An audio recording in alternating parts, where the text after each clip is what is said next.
विद्यार्थी जीवन। विद्यार्थी जीवन जीवन का सुनहरा काल है। कुछ सीखने, कुछ जानने, कुछ बनने का सतत सार्थक प्रयास इसी समय में होता है। एक विद्यार्थी के क्या लक्षण होते हैं वह नीचे श्लोक में दिए हुए हैं। काकचेष्टा वको ध्यानम स्वान्निद्रा तथैव च अल्पाहारी गृहत्यागी विद्यार्थिम पंचलक्षणम। पहला काक। काक मतलब कौआ। कौए की तरह चेष्टा करना। क्या चेष्टा करता है कौआ? कौआ दूर आसमान में आज़ाद उड़ान भरते हुए भी अपनी तीव्र दृष्टि द्वारा जमीन पर पड़े किसी खाद्य पदार्थ को देख चपलतापूर्वक वहां पहुंच जाता है तथा अपना लक्ष्य प्राप्त कर लेता है। उसी प्रकार विद्यार्थी भी ज्ञान की प्राप्ति हेतु तीव्र जिज्ञासा रखें तथा अपने लक्ष्य को प्राप्त करता चले। वको ध्यानम। वक मतलब बगुला। बगुला तालाब या नदी के किनारे एक पैर पर खड़ा रहकर ध्यान मग्न रहता है। मछली आने पर तुरंत उन्हें अपना ग्रास बनाकर पुनः ध्यानस्थ हो जाता है। विद्यार्थी भी विद्या अध्ययन में लगा रहे तथा ज्ञान विज्ञान की बातों को ग्रहण करते हुए निरंतर प्रगति पथ पर बढ़ता रहे। स्वान निद्रा। स्वान कहते हैं कुत्ते को। जैसे सोए हुए कुत्ते के पास से धीरे से गुजरने पर भी वह जाग जाता है, उसी प्रकार विद्यार्थी भी अपने जीवन लक्ष्य को प्राप्त करने में सदैव सावधान व जागरूक रहे। उसकी नींद सात्विक हो। अल्पाहारी। अल्प मतलब कम, कम खाने वाला, अल्पाहारी। विद्यार्थी जीवन साधना एवं तपस्या का जीवन है। एक अध्ययनशील विद्यार्थी सदा सादा, सात्विक तथा अल्प भोजन लेने वाला होता है।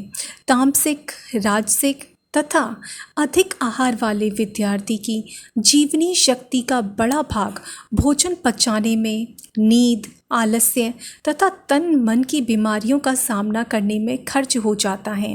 विद्यार्थी जीवन की सफलता के लिए स्वास्थ्य के प्राकृतिक नियमों का पालन अति आवश्यक है। गृह त्यागी। गृह त्यागी, गृह कहते हैं घर को, और त्याग जो छोड़ दें। एक आदर्श विद्यार्थी विद्यार्जन हेतु गृह त्याग में संतोष करता है। विद्या प्राप्त करना तप करने जैसा है, ना कि मौज मस्ती करना। सुखों का त्याग आवश्यक है। एक लड़का सड़क में लैंप के सहारे पड़ रहा था।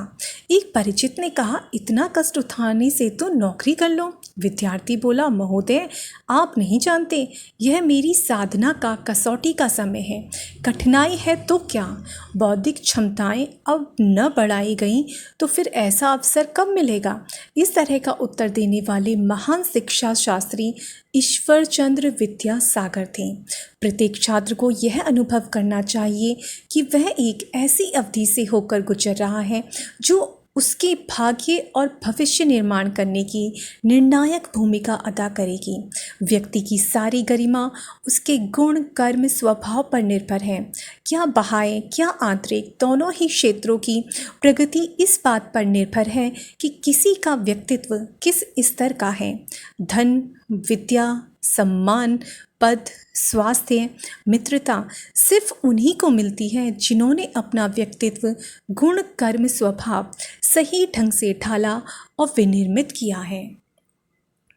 इन्हीं दिनों श्रेष्ठ विचार, सद्भावनाओं एवं सत्प्रवृत्तियों का अभ्यास किया जाता रहे तो उसका प्रभाव जीवन भर बना रहता है और सुख शांति की संभावनाएं साकार होती हैं।